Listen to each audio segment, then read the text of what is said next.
Yo la Westside, c'est comment? On est en direct avec PhD, qu'on présente plus ici sur la chaîne, Pierre Hubert Dibombé, qui revient de Dublin pour son combat face à Ali Ahmedov. Que dis-je? Quel combat! C'était un braquage, une escroquerie pure et simple. Mais on y reviendra. Comment tu vas, Pierre?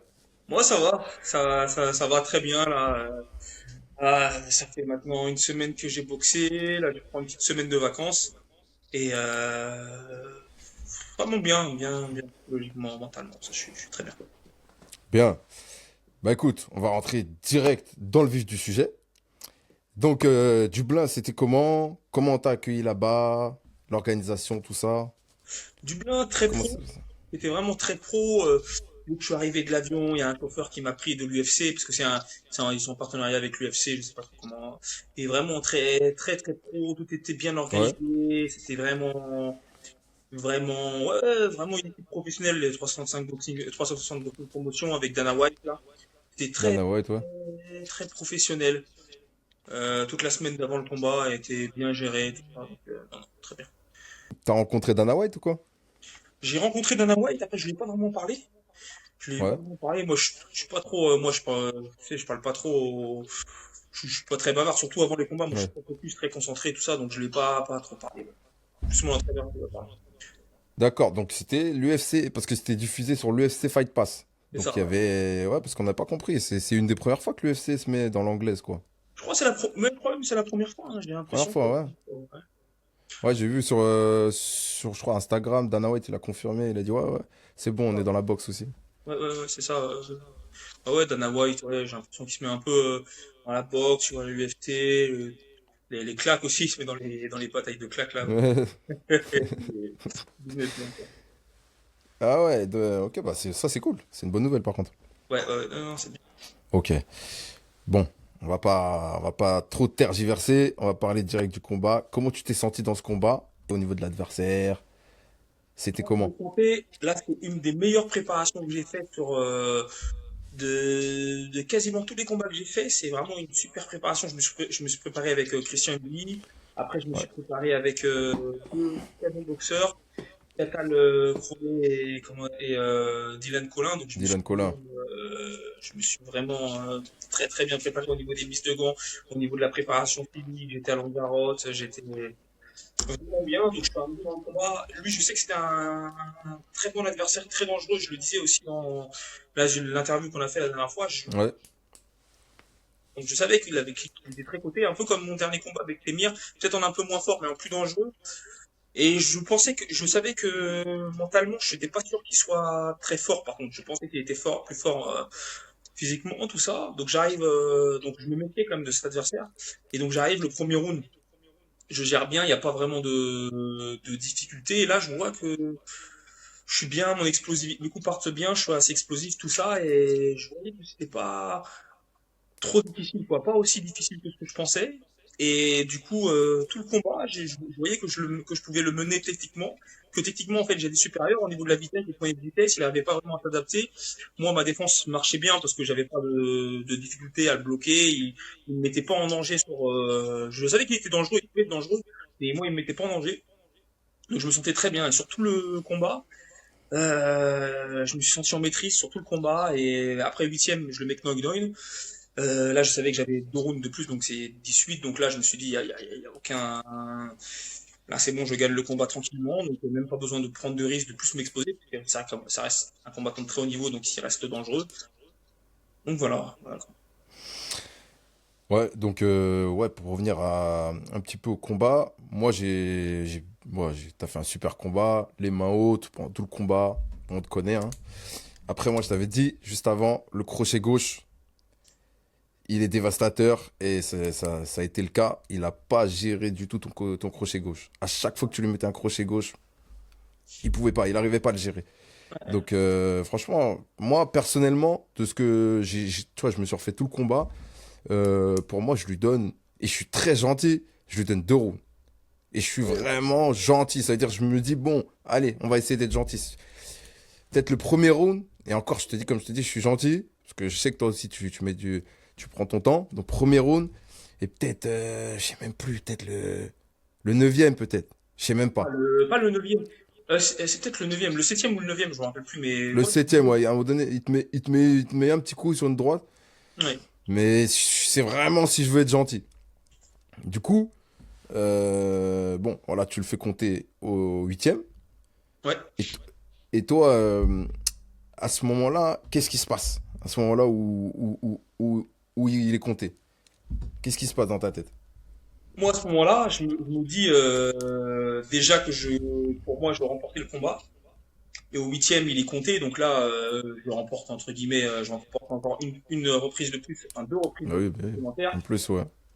Je me dis, je regarde dans ses yeux, il n'était pas ébranlé, donc je pouvais pas non plus enchaîner pour le finir entre guillemets, parce que je vois il était pas ébranlé. Après, je voyais qu'il avait un peu entre guillemets, qu'il avait peur, qu'il n'était pas en confiance. Il doutait. Il doutait, voilà. Il Il doutait et il doutait. avait peur de se prendre un KO, j'imagine, parce que il osait pas s'exposer. Et je me disais dans ma tête, je me disais, tu perds le combat et tu peux pas t'exposer. Je me disais, ouais, du coup, il a peur de se prendre un KO, quoi. Et, et là, je me suis dit, bon, il n'y a pas besoin de s'exposer, que moi je m'expose plus, juste gagner les deux rounds suivants et c'était bon. C'est ce que je pensais. Est-ce que aujourd'hui, bah, on va en parler après, mais tu as eu la défaite. Est-ce que avec le recul, tu te dis pas que tu aurais dû le finir, justement, et aller prendre des risques encore plus, malgré que en fait, t'as fait ce qu'il fallait. Tu vois, quand on regarde le combat, t'as fait ce qu'il fallait. Ouais, il y a une petite frustration par rapport à ça. Mais après, je dis ça parce que je connais le résultat. Après, si par exemple, imaginons, je me serais plus exposé, je me serais pris un contre. Ouais, ouais. Donc c'est parce que là, je connais le résultat. Mais est-ce que si je connaissais pas le résultat, j'aurais fait autre chose? Là, est-ce que j'aurais mené une autre stratégie? Non, je pense pas. Mais après, j'ai eu de la frustration parce que c'était vraiment pas du tout à mon maximum, quoi. J'étais ni Oui, oui, fatigué, t'étais bien. T'étais bien.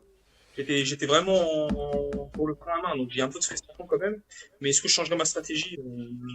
Non, je la changerais pas parce que je pensais vraiment avoir gagné. Et d'ailleurs, même dans son coin à lui, ils étaient pas du tout. Moi, j'ai vu, je crois que c'était son frère ou quelqu'un qui était dans son coin pendant le combat. J'ai cru il allait jeter l'éponge carrément. Ouais, Il était pas bien, ouais. pendant le combat, il y Et avait mon frère qui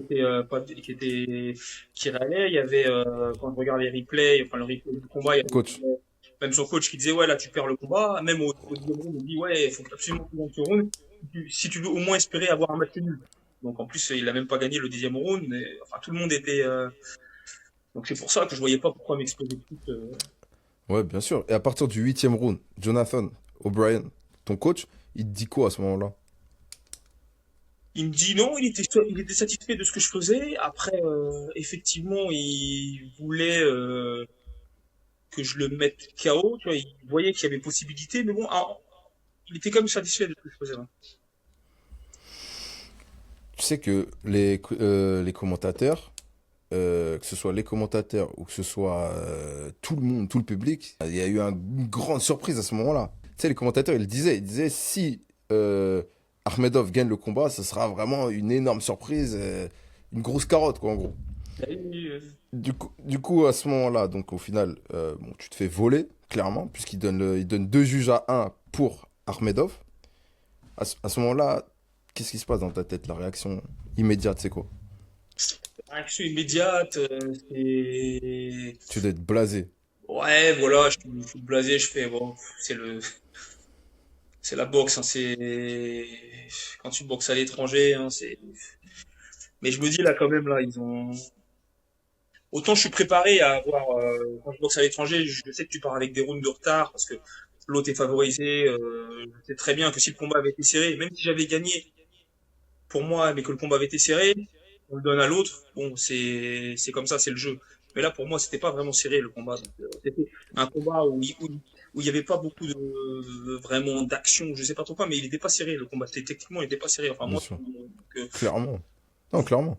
j'étais pas. Il y avait pas de doute. Mais toi, donc toi, t'étais sûr de gagner, là, dans ta tête. Moi, j'étais sûr de gagner. Après, j'étais pas vraiment sûr parce que je sais les règles du jeu et je me dis, bah, ils peuvent me voler, quoi. Enfin, peu importe ce que je fasse, même si ils peuvent me voler, mais bon, j'étais 95% sûr de gagner, ouais. Donc, si on résume, à l'étranger, quand tu es un boxeur français, tu as 90% de perdre si tu mets pas KO ton adversaire. Clairement, vulgairement, c'est ça. Après, ça dépend de plusieurs choses. Ça dépend du pays où tu vas. Les arbitres, après, là, par exemple, quand c'est pas pour une ceinture, les arbitres n'étaient pas, quand c'est pour une ceinture, les arbitres, c'est un peu plus dur d'avoir un vol parce que il y a des arbitres de différentes nationalités, etc. Et là, c'était que des arbitres irlandais, donc ils ont été achetés, je sais pas ce qui s'est passé entre eux. Mais, et après, ça dépend des pays aussi. Il y a des pays où on sait que c'est plus risqué de se faire voler que d'autres. Ouais. Mais c'est un problème récurrent en boxe anglaise, hein, parce que moi, je me rappelle, je sais pas si tu te souviens du combat de Michel Soro face à Kurbanov.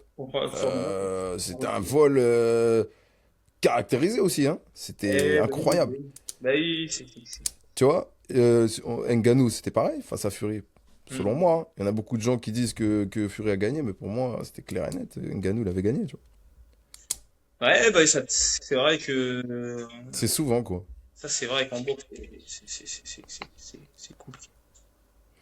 Après, moi, j'ai l'impression que c'est pas facile. Pour les boxeurs français, c'est encore plus difficile quand tu boxes à l'étranger. Est-ce que tu confirmes ça, toi? Quand t'es français, parce que on en avait discuté aussi en off, où tu me disais un petit peu que là-bas en Grande-Bretagne, En c'était, Angleterre, ouais. ouais, en Angleterre, c'était compliqué. Quand t'étais français, ils voulaient pas des Français là-bas. Ouais, Donc, eux, bah, au niveau de la promotion, des groupes de promotion, vraiment ils sont très fermés, surtout par rapport aux Français. Après, c'est pas vraiment, par contre, pour ce qui est des vols, je pense que c'est vraiment en fonction c'est pas vraiment l'origine, c'est plus en fonction de l'équipe de promotion où t'es, quoi.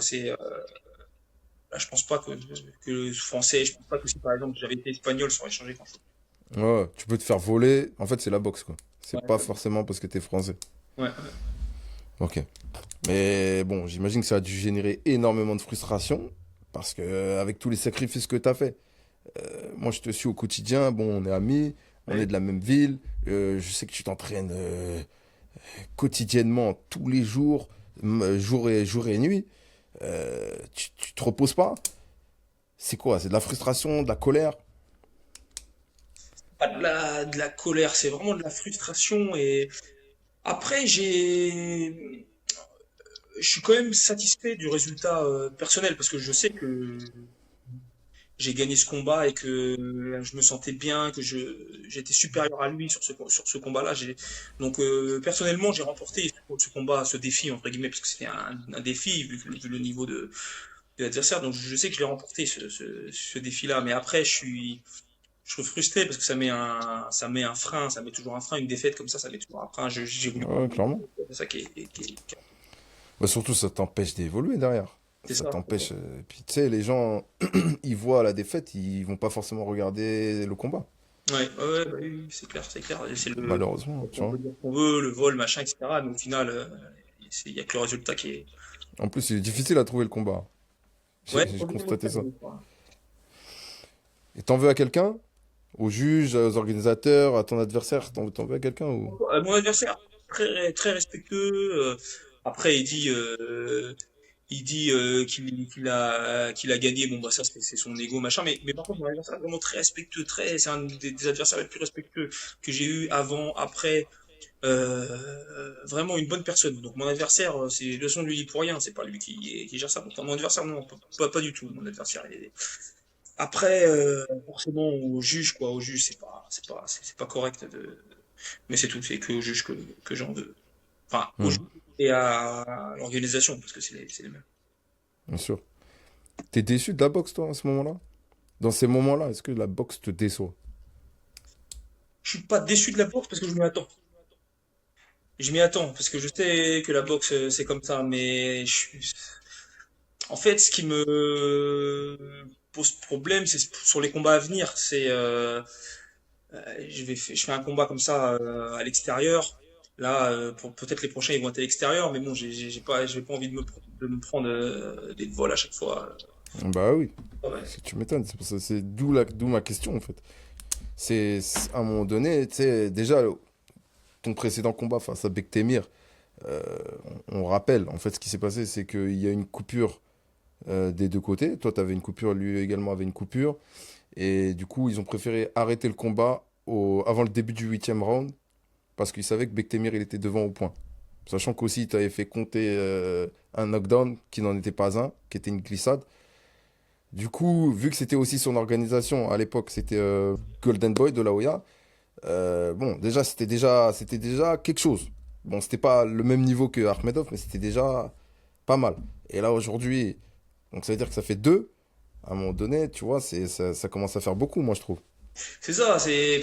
Après, Bektemir, c'est vraiment. Je m'étais préparé à ça, c'est le jeu, c'est comment, lui était très bon, là, Bektemir, il n'y a pas de regret, il y a rien, c'est comme ça. Mais lui, par contre, vraiment, je pensais pas qu'ils allaient me voler comme ça, sur ce combat.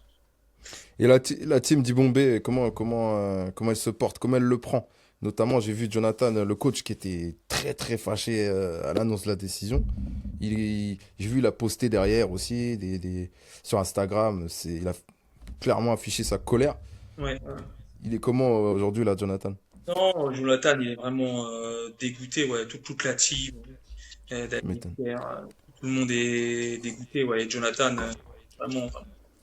Au niveau de l'adversaire, euh, vis-à-vis de Bektemir, parce que tu t'attendais quand même à de la dangerosité vis-à-vis de Akhmedov. Si tu devais faire une comparaison entre les deux. Ça a vraiment rien à voir. Là, vraiment, c'est un de mes combats par rapport à ce niveau j'ai quasiment, en vrai, j'ai même pas pris de coups. C'était assez simple comme combat. Mais après, Ouais, t'as maîtrisé le combat. c'est difficile de comparer parce que Bektemir, c'est un style particulier, c'est un gaucher. J'ai pas eu énormément de temps de préparation. Ils m'ont prévenu 3 semaines avant. J'étais sûr de le boxer 15 jours avant de le combattre. Il y a eu le décalage horaire. Il y a énormément de facteurs qui font que j'étais vraiment pas à 100%. Sur ce combat-là, j'étais vraiment à 100%. J'avais aucune excuse sur ce combat-là. Et c'est un droitier, etc. Donc c'est difficile de comparer. Mais si je dois comparer là directement, ça n'a rien à voir. Le niveau, c'est Bektemir était bien plus fort qu'avec Medov. Ouais, bah également ce que je ressens, moi, c'est ce que je ressentais même avant. J'en avais parlé avec Pierre, manager, juste avant, et il me disait que lui, il considérait qu'il frappait dur Ahmedov. Moi, je, pour moi, je voyais déjà la physionomie du combat comme ça. Je me suis dit, ça va être un combat plutôt facile pour toi. Parce que Bektemir, il était quand même plutôt solide, hein. Moi, j'ai trouvé Et Bektemir, il est pas solide, mal. technique, intelligent, tout ça. Il a un gros bagage amateur. Il a été champion Hmm. olympique, tout ça. Donc, et compliqué à boxer, parce que c'est un gaucher. Donc, les gauchers, c'est toujours plus compliqué. Ouais, puis comme tu disais, il y a l'aspect mental aussi. J'avais l'impression que Bektemir, il avait plus d'abnégation, plus de pugnacité, plus d'éther que l'autre, tu vois. Ouais, je pense, parce que Akhmedov, je l'ai pas senti déterminé. Beaucoup de doutes. Je sais pas pourquoi, mais il était pas vraiment déterminé. J'avais l'impression qu'il était perdu, qu'il voulait pas vraiment gagner ce combat-là. Beaucoup de doutes, moi, j'ai senti beaucoup de doutes chez lui, hein. Ouais, ouais, Ah, beaucoup. c'est les coups aussi qui l'ont fait douter, hein. Ouais, Crochet ouais, gauche, il l'a senti, hein. Dès le deuxième round, hein, il y a plusieurs rounds où il a failli tomber, hein, à ouais, plusieurs reprises, hein. ouais, ouais. Et est-ce que cette expérience, elle change ton approche pour tes prochains combats ou t'envisages de changer quelque chose dans ta préparation ou dans ta stratégie ou pas?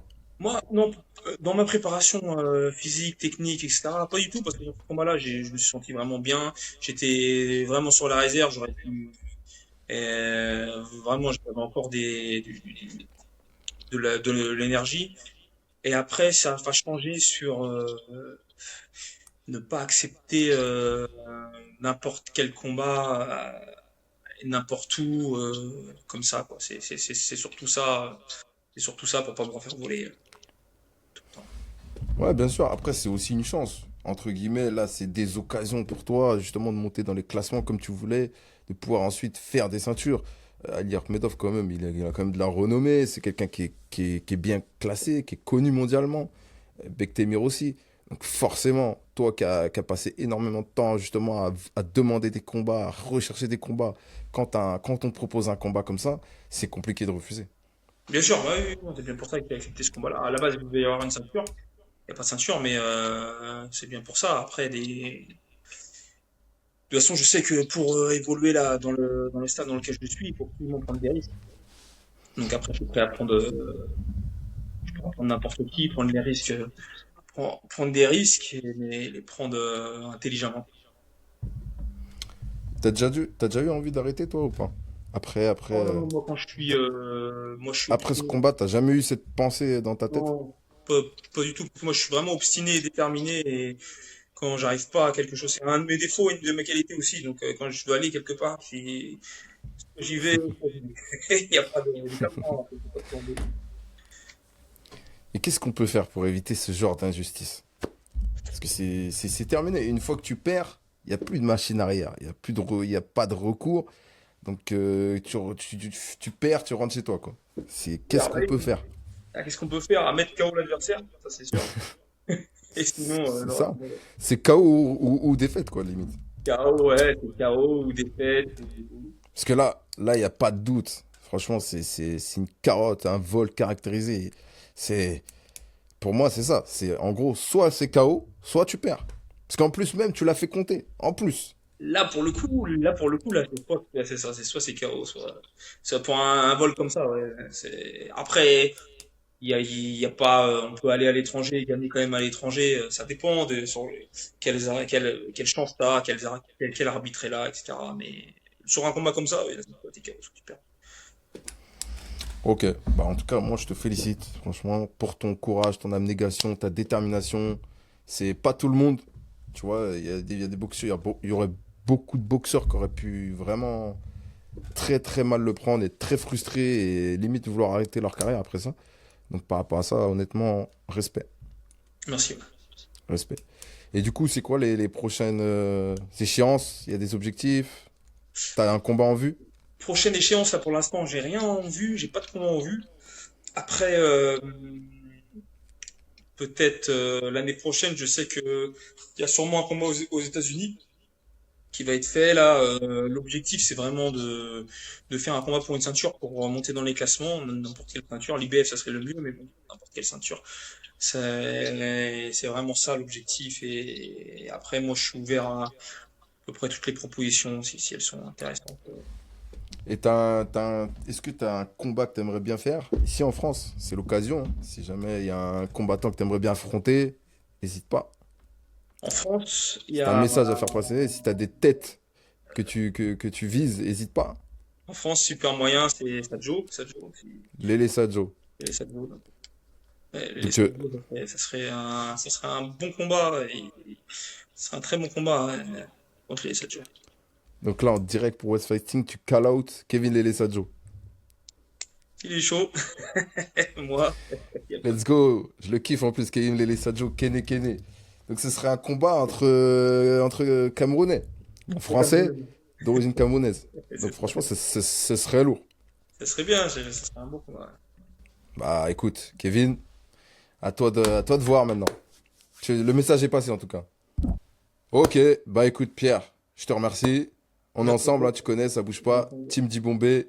Les gars, n'hésitez pas à aller le suivre. C'est vraiment une belle personne, un mec humble, un mec déterminé, motivé. Et réellement, il est dédié à son sport. Moi, je le vois au quotidien. Donnez-lui de la force le maximum possible. Voilà Pierre, on est ensemble. Yes. Et grosse force à toi et grosse force aussi à la team. J'espère en tout cas qu'il y aura des nouveaux combats et que cette fois-ci il n'y aura pas de carottes. Ouais, j'espère aussi. De toute façon, je vous tiens au courant et je reste prêt et focus. C'est carré. On est ensemble l'équipe. À Yes. bientôt Pierre. À bientôt. Merci. Let's get it les gars.